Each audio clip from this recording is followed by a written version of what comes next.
Ano nga ba ang nakatago sa kailaliman ng mundo? Napakaliit ng pagsisiyasat ng tao sa loob ng daigdig. Lahat ng imahinasyon tungkol sa mundo ng loob ng daigdig ay nagmula sa aklat na iyon tungkol sa loob ng daigdig. Totoo bang gaya ng sinasabi sa aklat? May mga fossil ng kabute na kasing laki ng mga puno at may mga kakaibang bulaklak ng Makata. Si Rem ay isang doktor ng heolohiya sa isang universidad. Ang kanyang kapatid ay misteryosong nawala sa isang pagsusuri. Nagdulot ito kay Rem na mangarap ng parehong panaginip sa loob ng mahigit 10 taon. Sa panaginip, ang kanyang kapatid ay hinahabol ng isang dinosaur. Sa bawat pagkakataon, may lumalabas na isang hindi mapagtagumpay ang agwat. Sa huli, sumisigaw ng kanyang pangalan at nanguhulog sa kailaliman. Tuwing naaalala niya ang mga ito, si Rem ay nagkukwento sa kanyang pamangkin tungkol sa mga dakilang nagawa ng kanyang ama. Isang aklat ang nakakuha ng atensyon ni Rem. Nandoon ang detalyadong tala ng kanyang kapatid tungkol sa heological na sensor. Matapos ang paghahambing, natuklasan na ito ay eksaktong kapareho ng datos na yon. Kasabay nito, natuklasan ang mga anomalya sa datos ng Iceland. Nagpasya siyang dalhin ang kanyang pamangkin sa Iceland. Marahil dito ay matutuklasan ang dahilan ng pagkawala ng kanyang ama upang makararating ng maayos. Napahanap sila ng lokal na gabay. Siya ay si Ellie. Siya rin ay isang mahilig sa pakikipagsapalaran. Pamilyar siya sa mga bulkan sa paligid ng Iceland. Nang maghiwanag, umalis siya kasama ang kanyang tiyuhin at pamangkin. Agad silang nakarating sa lugar ng pag-install ng heological na sensor. Nagtatala ito ng mahigit 10 taon ng datos ng pagsusuri. Hindi na kailangang sabihin ang halaga nito. Biglang kumidlat at umulan ng kulog. Agad na dinala ni Ellie si Sean sa loob ng kuweba. Samantalang si Rem ay hindi makapagpatalo. Ginamit niya ang lahat ng lakas upang bunutin ang sensor. Sa resulta, agad na nagdala ito ng napakaraming kidlat sa ilalim ng matinding presyon. Napilitan si Rem na itapon ang sensor. Bagaman nagtagumpay ang tatlo na makatakas, ngunit ang nahulog na mga bato ay hamarang pa rin sa pasukan. Nang makabawi ang tatlo, wala silang magawa. Kailangan nilang isuot ang kagamitan at maghanap ng daan palabas. Ang madilim na kuweba ay masalimuot. Hindi nagtagal, nakatagpo sila ng isang abandonadong minahan. Ito ay tiyak na magandang balita para sa lahat. Ang pagkakaroon ng minahan ay nangangahulugang mayroong ventilasyon. Sa ganitong paraan, makakatakas sila mula sa yungib. Hindi na dapat magatubili. Agad na nag-slide ang tatlo sa lubid pababa sa ilalim. Totoo nga, ito ay isang minahan na abandonado sa loob ng 60 taon. Binuksan ni Ellie ang luma at sirang generator. Ang matagumpay na naliwanag na ilaw ay nagbigay liwanag sa buong espasyo. Sa pagkakataong ito, pumili si Ellie ng isang medyo maayos na riles. Naniniwala siyang ang kabilang dulo ay tiyak na nakakonekta sa labasan. Sa katunayan, hindi sila napalayo at nagsisina. Ang totoo, ang riles na ito ay pababang umaabot. Agad na sinimulan ng tatlo ang kanilang pagtakas mula sa templo. Ang minahan ay nagmamadaling bumabagtas sa malawak na mundo sa ilalim ng lupa. Hindi nagtagal, isang sandang daan ang naghati sa tatlo. Sa pagkakataong ito, napansin ni Rem na wala ng daan sa harap ni Ellie. Sa oras ng krisis, si Ellie ay tumalon. Matagumpay siyang nakatalon sa tabi ni Rem. Sa katunayan, ang minahan ay nakatagpo rin ng parehong problema. Agad na naghanap si Ellie ng lubid upang atali si Rem. Itinapon ang dulo na may bakal na pangsaksap sa riles. Sa sandaling naipit ang dulo sa riles ng tren. Matagumpay na nakatakas mula sa minahan kasama si Rem. Samantala, dahan-dahang huminto si Sean sa minahan sa tabi nila. Natagpuan sa isang kuweba na tinamaan ng minahan sa malayo. Na tila naglalabas ng kakaibang liwanag. Dumating ang mga manlalakbay sa isang kuweba na halos 100 metro sa ilalim ng lupa.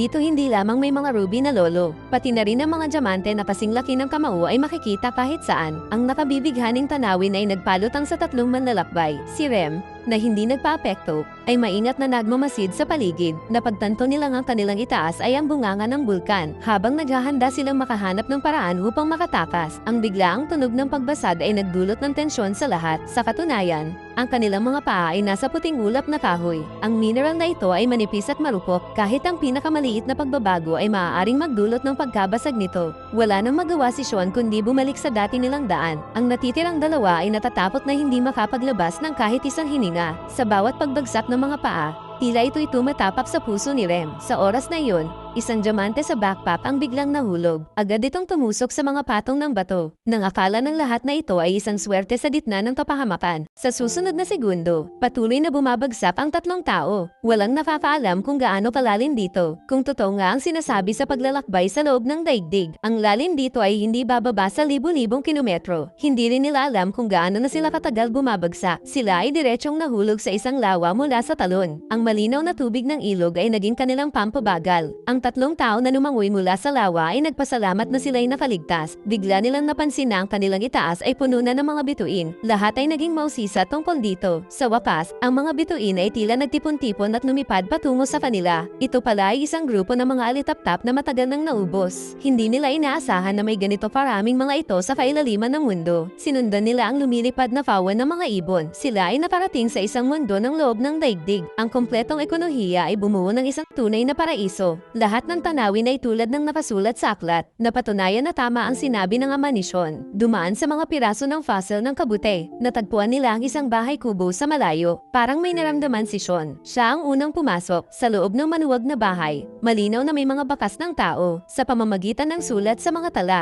napumpirma na ang may-ari ng bahay ay ang ama ni Sean. Samantalang sa labas, natagpuan ni Ellie ang katawan ni Mike. Pinigilan ni Rem ang kanyang kalungkutan at tinilibing siya sa tabi ng dagat upang makaalis agad. Bumalik ang lahat sa bahay kubo upang tingnan ang tala-arawan ni Mike. Alam nilang may pagkakaiba ang araw at gabi dito. Ang temperatura ay magbabago kasabay ng aktibidad ng magma. Sa lalong madaling panahon, ang temperatura dito ay magiging 90 degrees, kaya't ang pinakamahalaga ay makaalis dito. At ipinapakita ng mapa na may isang ilog na nag-uugnay sa karagatan. Makakatulong ito sa kanila na makabalik sa ibabaw. Ngayon, ang kailangan nilang gawin ay dumaan sa ilalim ng dagat. Agad na nagtipon ng lahat ng materyales upang gumawa ng maliit na boza. Gamitin ang umaakyat na mainit na hangin upang bigyan ng lakas ang maliit na bangka. Hindi alam kung makakaraw sila sa kanilang paglalakbay. Ang tatlo ay naglalayag sa ibabaw ng dagat sa kailaliman ng mundo ng loob ng daigdig. Sa isang iglap, bumuhos ang malakas na ulan. At sa mga sandaling iyon, biglang nagkaroon ng kakaibang liwanag sa ibabaw ng dagat. Si Sean ay nagmamasid ng may kuryosidad. Sa wakas, isang malupit na pirana ang sumugod mula sa dagat. Nang ang lahat ay kumuha ng mga kahoy na panglaban. Isang grupo ng mga halimaw na katulad ng mga plesiosaur ang sumugod sa mga alon. Sila ay umatake lamang sa mga pirana. Mukhang mayroong batas ng kalikasan sa mundo ng loob ng daigdig, kahit na tinulungan silang makalis sa panganib. Ngunit sa mga sandaling iyon,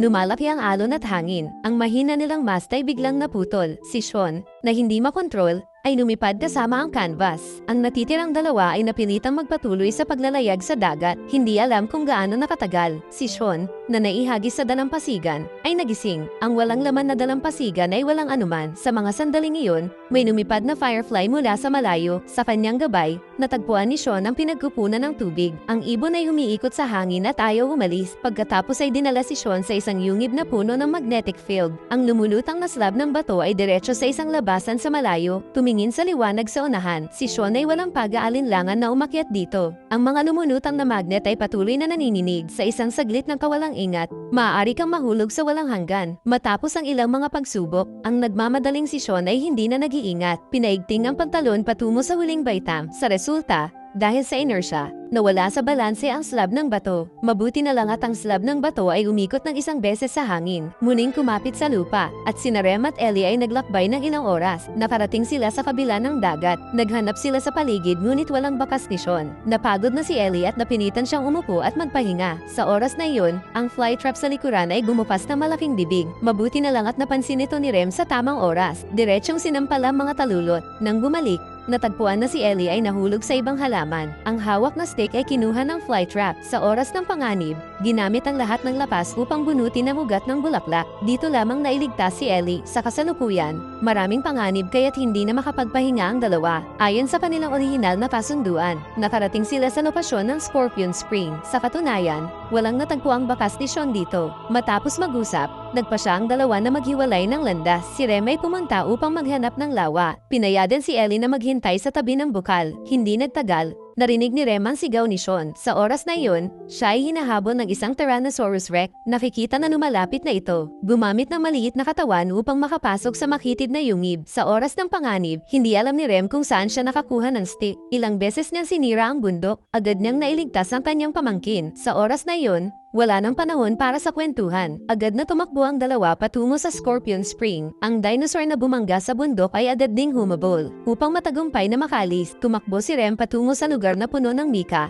Hindi alintana ang panganib. Ang mga pira-pirasong bato ay mabilis na nag-grab sa paligid. Nakita na hindi na kayang tiisin ang bigat ng dinosaur at bumagsak ito. Kasama ng napakaraming pira-pirasong bato, nahulog ito sa kailaliman. Matapos ang maraming pagkakataon na nasa bingit ng kamatayan, matagumpay na nakarating ang tiyuhin tiyuhin at pamangkin sa lokasyon ng Scorpion Spring. Ngunit natuklasan nilang masyadong mataas ang temperatura. Ang tubig ng ilog ay kumukulo na. Nang panahong iyon, lumitaw si Ellie na matagal nang hinihintay. Gumawa siya ng maliit na bangka mula sa bungo ng dinosaur. Dinala ang tiyuhin at pamangkin sa kanilang paglalakbay. Ngunit ang tubig ng ilog sa unahan ay unti-unting humihigpit. Ang patuloy na mataas na temperatura ay nag-evaporate na ng tubig. Ang tatlo, kasama ang mga buto, ay nahulog sa bunganga ng bulkan. Sa panahong ito, sila ay nasa isang sitwasyon na walang takas. Sa ibaba ay ang umaagos na magma, at ang Scorpion Spring na pataas ay nakita na. Nang panahong iyon, napansin ni Rem na ang mga pader sa paligid ay napakabasa. Nag-isip siya na tiyak na may pinagkukunan ng tubig sa likod ng pader, kaya't ginamit niya ang lubid upang iandet ang sarili sa hangin. Gamit ang ilaw na stick, sinindihan niya ang karbon sa loob ng bato. Matagumpay na pinasabog ang pader upang ilabas ang daloy ng tubig. Ang umaagos na baha ay sumugod sa naglalagablab na magma.